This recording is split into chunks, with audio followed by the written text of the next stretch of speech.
Quiet, please.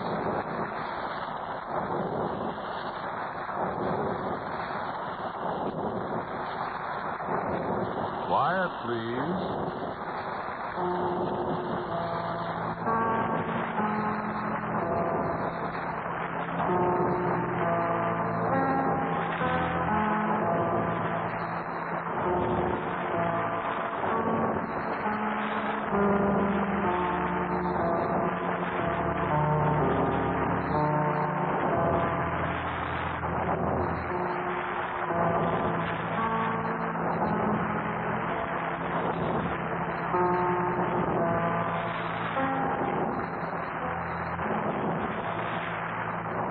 Quiet, Please, for tonight, written and directed by Willard Cooper and featuring Ernest Chappell, is called How Are You, Pal?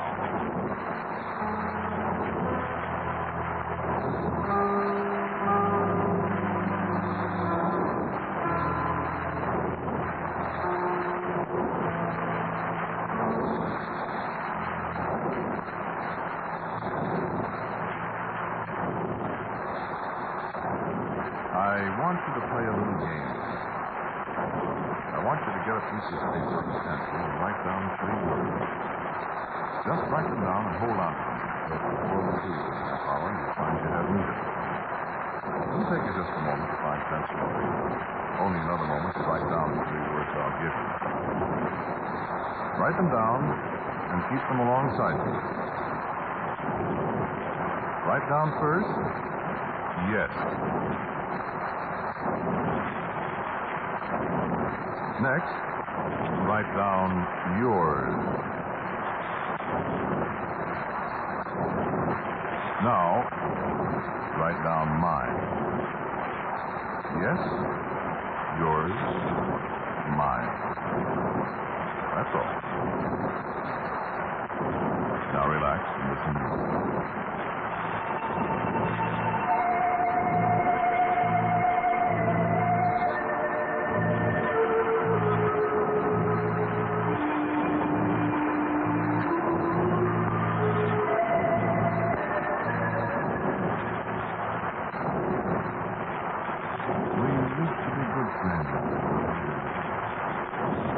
Went around a lot together.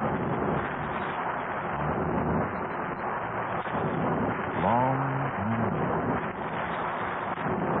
But we haven't seen much of each other the last 2 years, not till I came back here to town and called you up and said, "Hey, remember me?" I remember how your voice started. Not quite the same as the last time I saw you. Station making all sorts of lines of reference to. Oh, never mind, that's quite a while ago. I didn't think of it at the time. I remember now, though. Not that I blame you. That's good New York manners to be observed and pal of the old days called. Till you're sure the old pal isn't going to put the arm on you to find a place to stay and maybe lend him a $10 or so. No, I don't think. You were a little more cordial after I'd answered that question that you asked me casually. What are you doing now, Dave? But I said I was doing all right, and couldn't I buy you dinner? And you did come back pretty fast and say, no, dinner's on me, old pal. And we had an argument about the dinner check. And you did, Dave?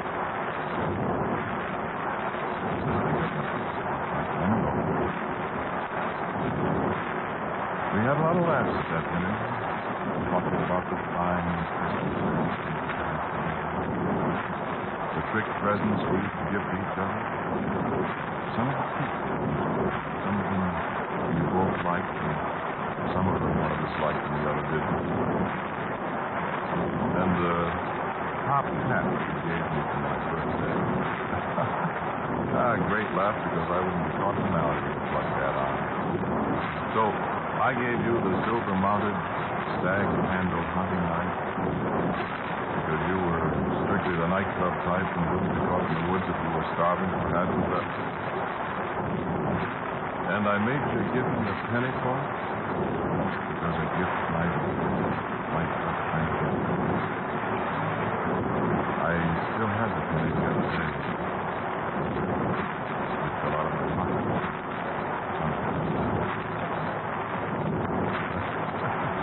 Laughs? A million of them.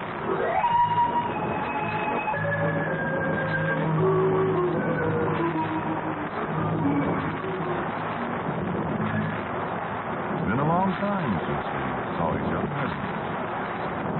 I've been a lot of places since then. Oh, yes, I know you were away from the year or so, weren't you?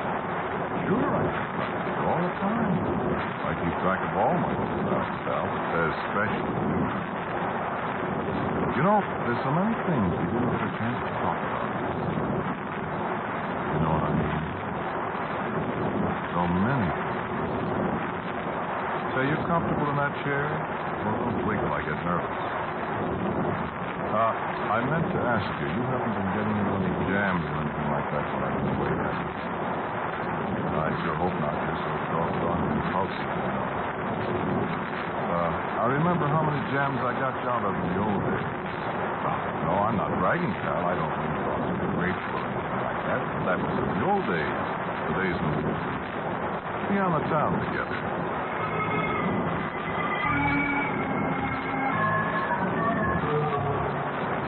You know, I get sentimental about the old days. I get to remembering things. That waiter in that place down on 12th Street. I'll never forget it when he stepped up and said, "Don't go picking on my pal just because you're bigger than he is." You were always doing things like that. I ran into him just before the war out in Toledo. I recognized him right away by that short right leg where you broke it. He didn't remember me, of course. I've changed a lot. Even you said that. Well, I've places, like I said, seen a lot of things, done a lot of things. It makes changes in your pal. Even you look different when I saw you. Oh, the waiter. Just for fun, I asked him what was the matter with his leg. It was funny hearing his side of the story when I knew the other side. He sure hated you, pal. I never heard a man cursed out so in all my life. Huh? Oh, no, he's an old man. He was an old man when he and you had the fight, don't you remember? I remembered something else, too.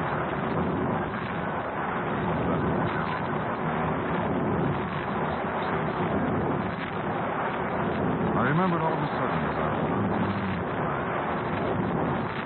And I bet you even know what I'm talking about. Who I'm talking about.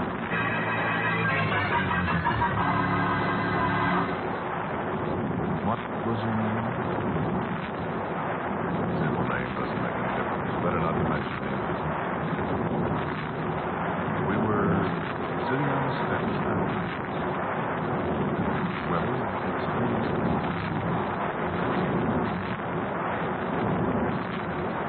Dave. I've got to tell you something.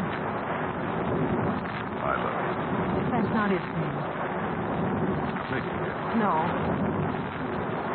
No, I'm going to tell you. I'm sorry. About what? About us. I don't want you to buy me that ring. Wait a moment. Have I got it? No. I have, too. It isn't that, Dave. What's the name? That's what I mean. No, I mean that I can't. Why not? Why not, honey? Is it somebody else? Is it? Dane, I feel so miserably sorry, but... Is it? Yes.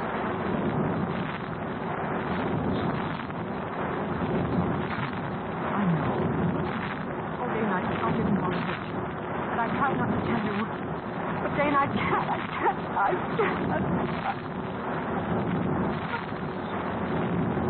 Somebody I know? Oh, Dane, promise me you won't do it. What can I do?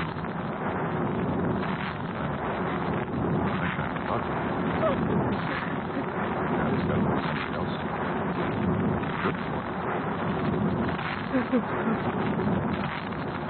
is it?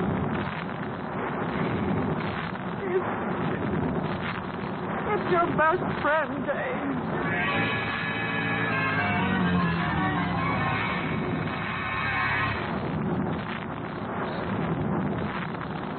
My best friend? You. Remember what I did? Remember the note? I do. It said, I'm sure glad I made you pay me that penny for the honey knife you were like fussy. You know, so we still have our friendship. Don't feel bad, pal. I don't anymore. It was too bad your folks would go for it, make you break it off. Lose out on your old man, Bill.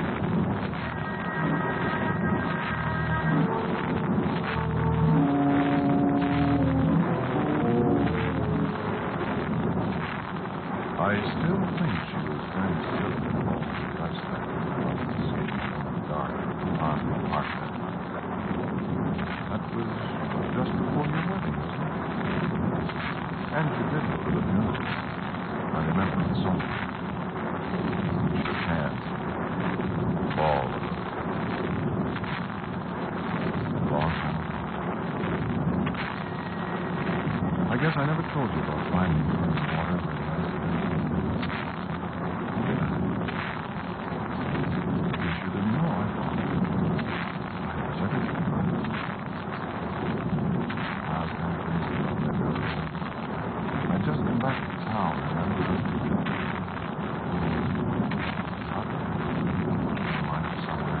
I just sort of stopped around at her house, told her reason of course.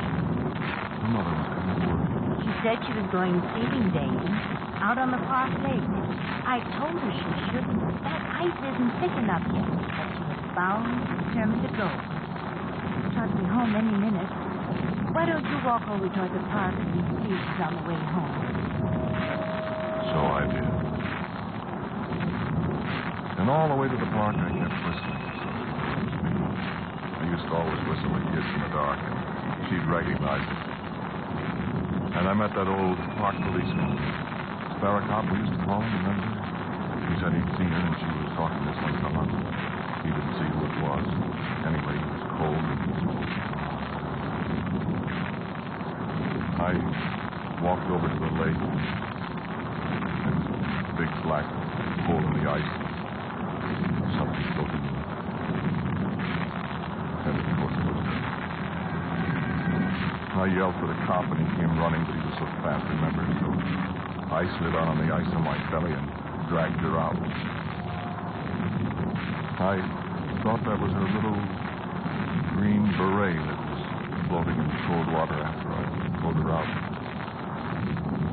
But it wasn't. And then the cop and I, hardly a thing, carried her over to the streetcar line. And a taxi cab came along. That was that.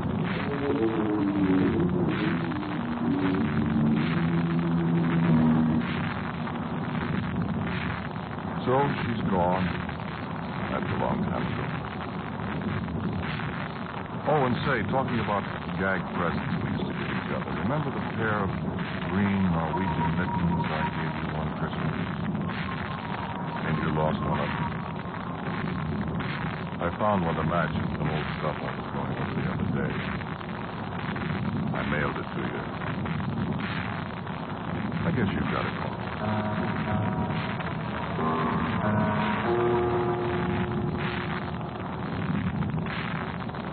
I went out to the cemetery to have a look at the grave the other day. You ever go out there?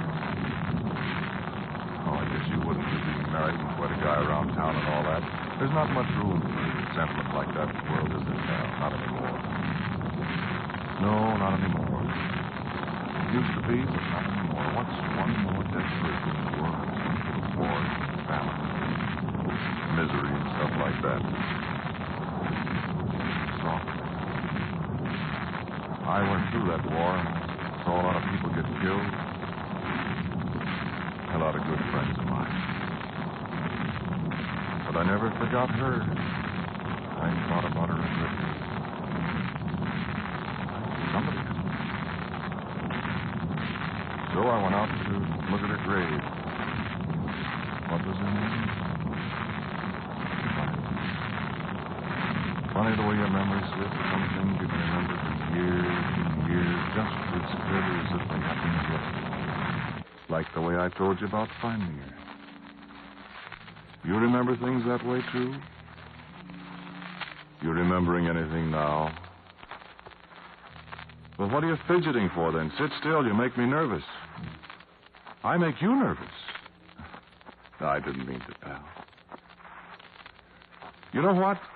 Remember, a lot of people thought she'd committed suicide. Well, I don't know any reason for her committing suicide. Do you? Unless, well, she might have been pretty upset about breaking off that deal with you and her. I wish you'd tell me something sometime.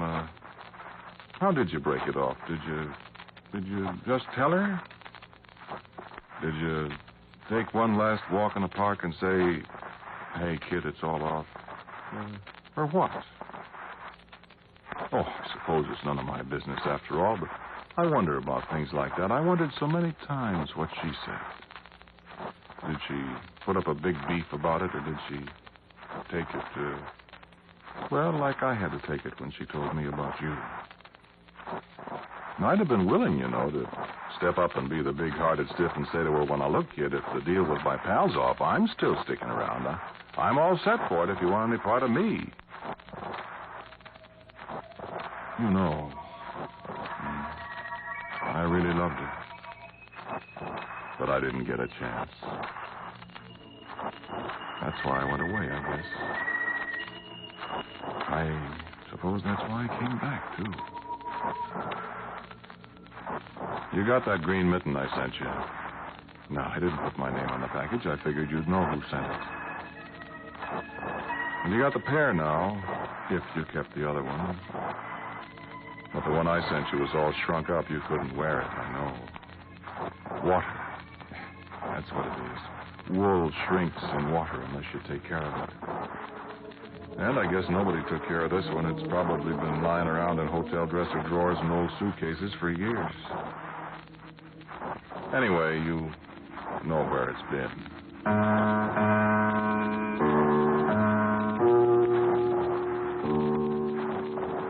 Say, there's something you might tell me about, too, sometime. There's a certain friend of ours. Well, I don't know how much of a friend he is, but maybe you'll know. I won't tell you his name because, as I said, I don't think it's a good idea to mention names in public like this. Say, are you going to sleep? Well, sit up and listen. We got a lot to talk about yet. Turn the radio up a little. I don't want you to miss anything. That's better. About this friend, I got a telephone call the other day, last Saturday. What are you fidgeting about? Well, light a cigarette. I got this phone call, and when I answered, the guy said... Hello, Dane? Hi. Listen, Dane, maybe you think you know who this is. Why, sure, it's Pat... Never mind that. I'm not going to tell you who I am, for a very good reason. Well, now, look, I can kid along with anybody. I'm not kidding, Dane. I'm not going to mention any names at all. A certain guy that you and I both know has been spreading a few stories that you ought to know about. Oh, is that so? Yes. What kind of stories? Where have you been the last few years? Well, for a while, I was in the Army, 99th Division, the Bulge, Remagen Bridge, and all that. You can prove that? Are you kidding? Well, this friend of yours, he says you've been in the penitentiary. He sounds like a wonderful friend. Yeah, doesn't he? Well, as a matter of fact, I was. You were? 4 years. Good Lord, Dane. Now you're going to ask me what I was in for. Well, I wasn't... I had a job in the penitentiary. What? A job. I worked there. Oh. Sure. Well, I'm sorry. Your friend probably misunderstood. I hope so. What'd you do? Not a guard. Oh, no. I had a very special job. I'll tell you about it sometime. Well, gee, Dane, I'm awful sorry. I mean, I better tell this friend of yours. Gosh, a thing like that could ruin a man. That's right, it could. Couldn't it? It sure could. Well, you know, Dane, I meant well. Sure. Thanks for calling. It's nice of you. I'm sorry about it. I'll tell him when... No, I'll tell him when I see him, or sometime. You mean, you know who it is? Why, sure. So long, Bob. And thanks anyway. I sure hope you didn't have any misunderstanding about what I've been doing, pal. Or didn't you know? Remind me to tell you sometime what my job was there. I've had some funny jobs in all these years. You wouldn't know about that, would you? You've been here all the time on the same job, making dough and not worrying about anything, or not worrying about much. Worries disappear sometimes over a period of years, don't they? And then they have a habit of popping up again, and sometimes they're worse than they were before you thought you'd forgotten them. Now, I hope you don't have anything like that, pal. Well, from the look on your face, I thought for a minute you might have. Well, don't worry, pal. Everything always comes out the way it ought to come out in the long run. And the fellow always gets what's coming to him. Never fails. Never fails.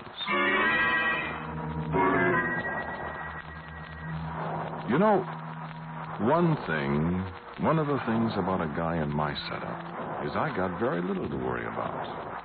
Nothing can happen to me. Well, everything's happened.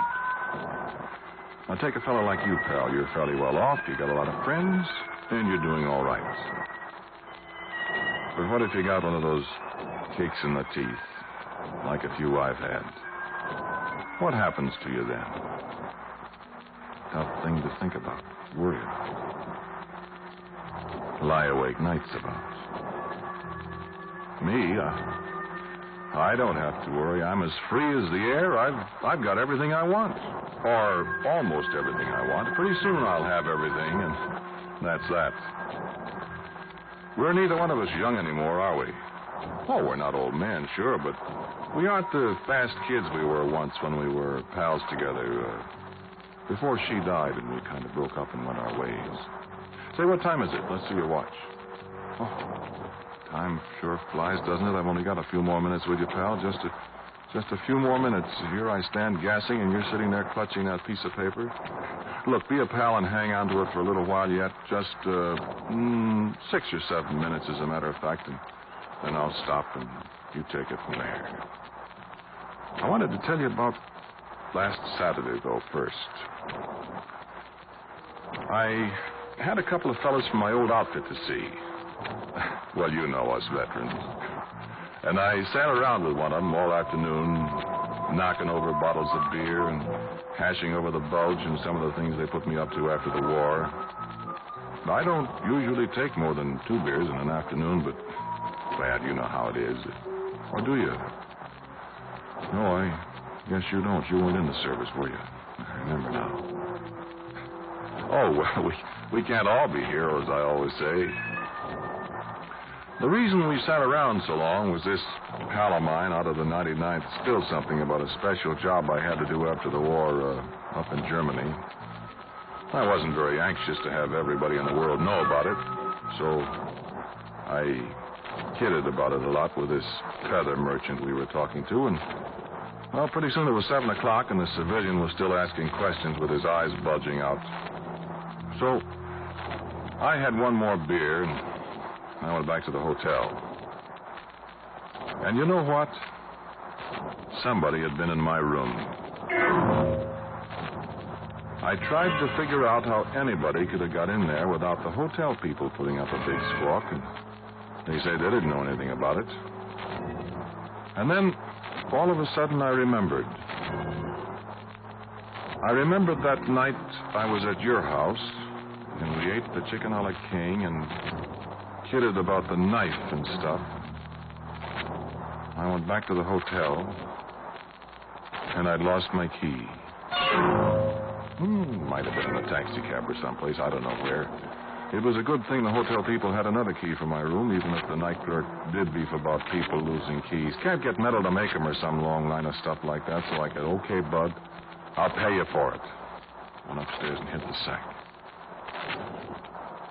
So you know what I think? Somebody either found the key or sneaked it out of my pocket someplace, then decided to see what I had lying around that was worth glomming. He'd done a pretty good job of going through my bags and my dresser drawers. And the only thing that was missing was a little old book of mine, a notebook, kind of a diary. Hey, where you going? Come on, sit down. No, I'll only be a few more minutes. Come on, sit down. Now, that's it. I got to pay off to all this. Oh, this is really something. Well, you comfortable now? The book wouldn't be much use to anybody but me, except for one or two especially hot parts. I hated to lose them. I was pretty griped, and I yelled for the house stick at the hotel that he was out having a plate of pig's knuckles or a salad bowl or something, and he wouldn't be in till 10. Anyway, he wouldn't have been much good. He even looked like a house dick. So I sat down to think. Then I got up and looked for fingerprints. The penitentiary training, you know. I was in charge of the print file the first year I was there. Oh, I can lift a print with an ex-homicide bureau man. Yeah, sure, I found some. You dropped your cigarettes. I stuck them in an envelope and mailed them to the cops. The mail chute was just outside my door. Everything was ducky, except for one thing. Wait till I light a cigarette. You still got that paper? Okay, I won't be long now. Now, the last thing I remember was hearing the door of the clothes closet squeak open. I started to get up, and that's when I got the knife through my back. Dead? Why, sure I'm dead. You wonder how I'm talking to you on the radio, don't you? Well, pal, you can do so many things on the radio if you're smart. Now, listen, you got that piece of paper? Good, listen now. I'm going to ask you 3 simple little questions. And when I ask you the questions in order, you answer me by reading the answers in turn off your piece of paper, okay? Okay, here we go. The first one. Is that blood on your hands? The second. Whose blood is it? And the third. Whose knife was that was left sticking in my back? Okay, pal. Your prints are done at the bureau. I'm in the morgue. The cops have got the knife. And I think somebody heard what you just said. Oh, one thing more. You were wondering what my job was at the penitentiary. I was the executioner. Comes out even, doesn't it? And isn't that somebody at your door, pal?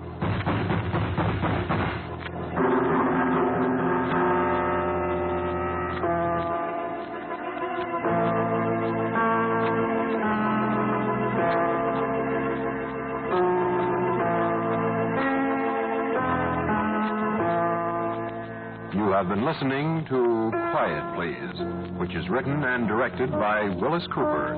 The man who spoke to you was Ernest Chappell. And Pat O'Malley was the man on the telephone. The girl was Vicky Vola. And Mother was Charmaine Allen. Music, as usual, for Quiet Please is composed and played by Gene Perazzo. And now for a word about next week's Quiet Please, here is our writer-director, Willis Cooper. Next week's story is called The Big Box. It's a story of what happened one night to a truck driver on a coast-to-coast haul that he didn't want to make.